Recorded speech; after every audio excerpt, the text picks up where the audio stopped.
All right, welcome to another episode of Formula One Fanatics. Mustafa Janadu in Washington, D.C., the Empire of Doom. Kunle Williams in Lagos, Nigeria, the Empire of Doom. How's it going in Lagos? Okay.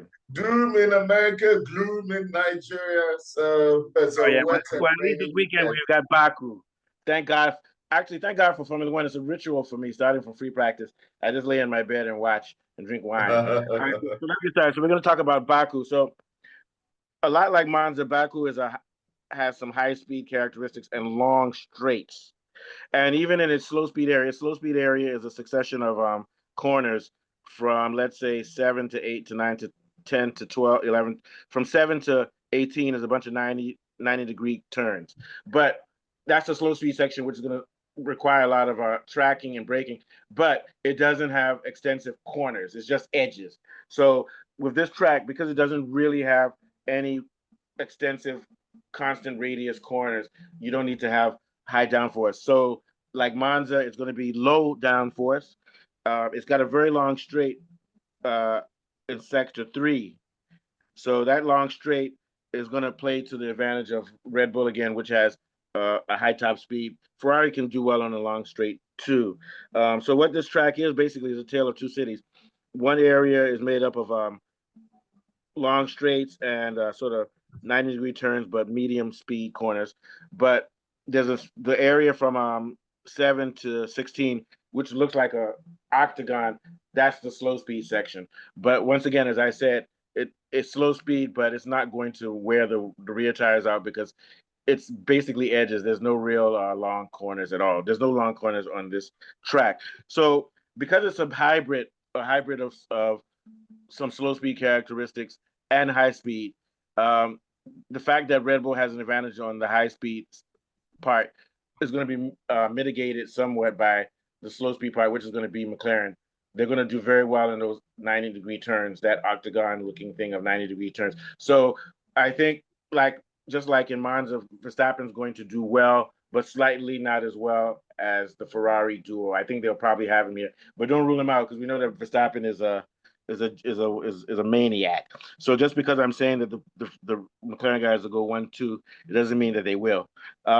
Ferrari is going to get fucked up by those areas with those by the 90-degree turns, the succession of 90-degree turns, which requires a lot of braking. It also on an uneven track and the chicanes. So I think they're going to suffer because even though this doesn't wear the rear tires out, their suspension is not good this year. So that's what I think. So I think Ferrari will be challenging for fourth place most likely. Then who cares about the rest? Mercedes, who cares about Mercedes? Red Bull Junior team, I think they do better on traditional tracks, so I don't think they're going to do anything great. But keep an eye out for Aston Martin too. They might be able to do well. What are your thoughts, Kunle? Yeah, with the exception of Monaco, most of these Western European tracks are quite fast. Azerbaijan, we're now moving out of Western Europe into more Middle and Eastern Europe.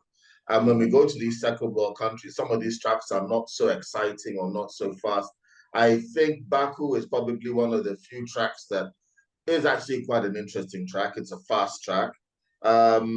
In terms of the teams that are going to do well, Ferrari remains unpredictable to me Yeah, yeah. because of the fact that Well, they definitely have the pace and the speed. It's just other things. Yeah, go ahead. Yeah. yes, exactly. The problem with Ferrari is they're a large box chocolate. You never know what you're going to get.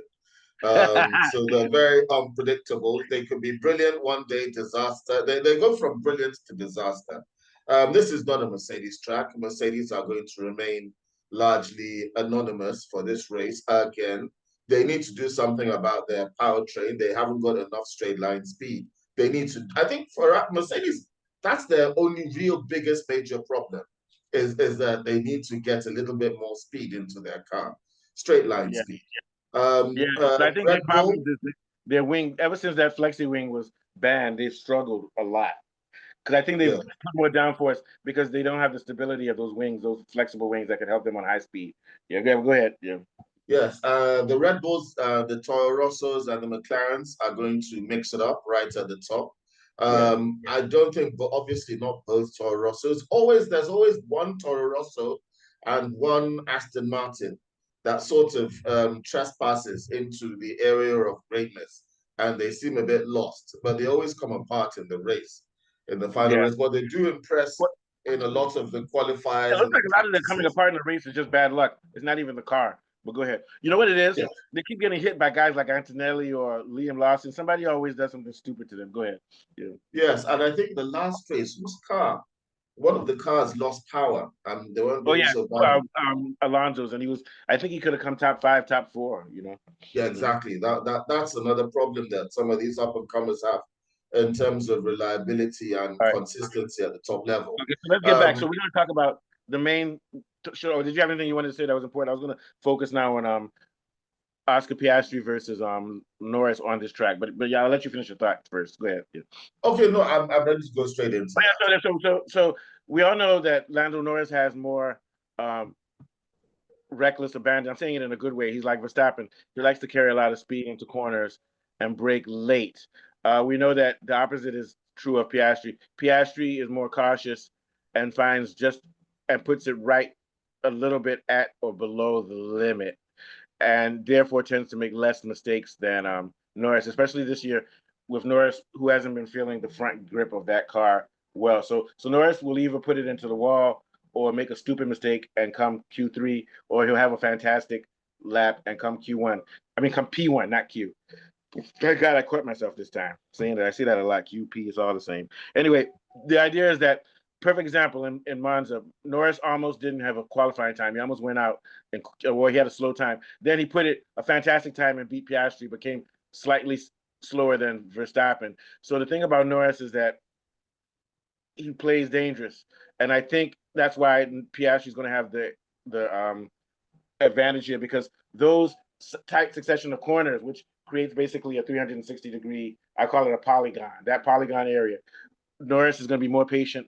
I mean, Piastri is going to be more patient, smoothing it. And I think that Norris, because he's trying to win the championship coming back from 30-something points, will be a little bit more reckless in qualifying and will probably make a slight mistake. And in Baku, you could crash into the wall. I'm not going to say Norris will do that, but I think that Piastri, just because he's a little smoother as a driver, he's going to have the advantage slightly. And now when I say this, Piastri, Norris, and Verstappen, I believe they're all going to be within less than a tenth of a second of each other. So anything can happen. What are your thoughts, Kunle? What I'm thinking is that the Piastri has been consistently getting better race after race after Oh, race yeah. after race. And even the last race, as we saw, it was only team rules that made him not win that made him not overhaul his teammates in that last race. And this is another fast track. And this is another time in which I think Piastri is going to be faster. I'm enjoying watching the racing between Piastri and Norris, because that's the really interesting thing left to watch. However, what is disappointing is that I'm not seeing the competitive venom between them that there should be. I Oh, guess yeah. because I mean they're doing team. McLaren's bullshit. Let's be polite, a little bit too much, and it's a bit nauseating for me. But I do think that if Verstappen splits them, Yeah, that's going to cause or tension. takes, yes, if he splits them or takes the lead with Piastri behind or something like that, that's when the real racing begins. But if it's just a procession with Piastri and Norris in front, the team is going to tell Piastri to allow Norris to be the winner, which is very annoying.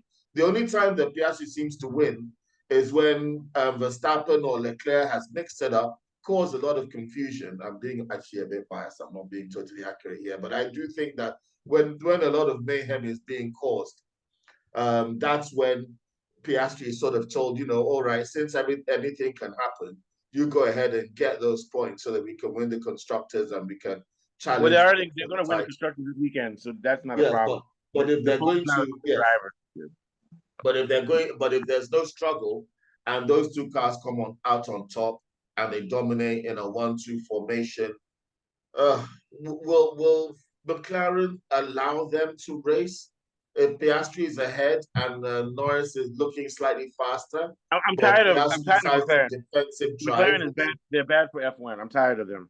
They're Yeah, I bullshit. mean, is he going to allow Piastri to defensively drive against Norris if Norris is faster, or are they going to tell Piastri let Norris pass because he's faster than you, and spoil Piastri, because Piastri could always he's not allowed to defensive drive against his partner. That's anti-competitive if that were to happen. That's I some would like to bullshit. see a bit of That combat goes against the between whole point of F1. F1 is about dogfights, like aerial dogfights, and it's supposed to show the skill. And what they're doing to these drivers, when these drivers, if any of them ever goes to another team, they're going to be shit drivers because they haven't been developing the skill of real racing because yeah, they don't have any competitors. Yeah, it's some yeah, bullshit. it's a dogfight, and the most fascinating dogfight to watch is when both dogfighters are in the same machine, Yeah, this is because the then you history of can say F1. it's an even playing Hamilton and field. Alonso, Proust or whatever his name, Proust. Yes, Proust and I and think the McLaren cars are similarly set up. I don't think there's a nah, disparity like Red only Bull. small. Tsunoda's car, I think, is far more conventionally set up for him. I think that's why he's not able to take the car to the edge or compete. I think that the Yeah, but limits if to which you gave him Verstappen takes his Verstappen's car, car, he couldn't handle Verstappen's car. That boy's foolish, yeah, man. it's sort I of believe yeah. that one day I can beat. One day I can beat Verstappen by next year. It's sort of like when you're playing Byro game. I remember the Tosi Pratt Byro game, and you could Yeah, just corner it to this finger and I just never laugh. no, no Like pun just like intended. me, how Michael say, so what would you like to do this year, Yuki? I think I can beat Verstappen this year. Okay, good. Let me stop. All right, let's Uh, transition. So my last prediction, I'm going to predict that it's too close to call between the three drivers. I think either Piastri or Verstappen's going to win this race, and if Verstappen doesn't win, he'll split them. What do you think? that's actually my perception, but I'm also thinking Verstappen, for political reasons, might decide not to compete in this race. I have a feeling that he's going to drop out of the top five, not because he can't, but because he doesn't want to finish in the top two and be forced to take on Red Bull. He probably only wants to win the more attractive, high-profile race. I don't know. I'm being suspicious because I just get this feeling because You know that the Verstappen, you race know that he went before. for, he got his GT license last weekend. He drove in GT3. Do you see? Uh-huh. Like this goes in line with what you're saying. Verstappen is making threats of leaving F1, and he's letting people know, I don't need you, F1. Do you get my point? Yes, And he's manipulating F1, and I don't blame him because they've been manipulating him for the past year and a half, putting him through all kinds of shit. They banned one of the reasons Red Bull is so fucked up is because they told Red Bull they couldn't use the flexi wing 2 years ago, and Red Bull didn't use it. Then when McLaren and other teams started using it, they allowed it. You see what I'm saying? That's yeah. just And one then thing. where was it? He finished ninth. It's not before Monza. What was the race before Monza? Yeah. So he's playing Or around. one I or don't two blame him races because ago. he's Yeah. playing around because it's sort of like these people have frustrated him so much and it gives him a little bit of power. But yeah, so we'll see what happens. If that's the case, then so I think we both agree Piastri will win this race. Yeah. Yeah, Most I think likely. Piastri will win this race unless And also the Piastri does well team. on this track. He won last year. And Yeah. Norris doesn't do as well. All right, so let's switch to the next thing.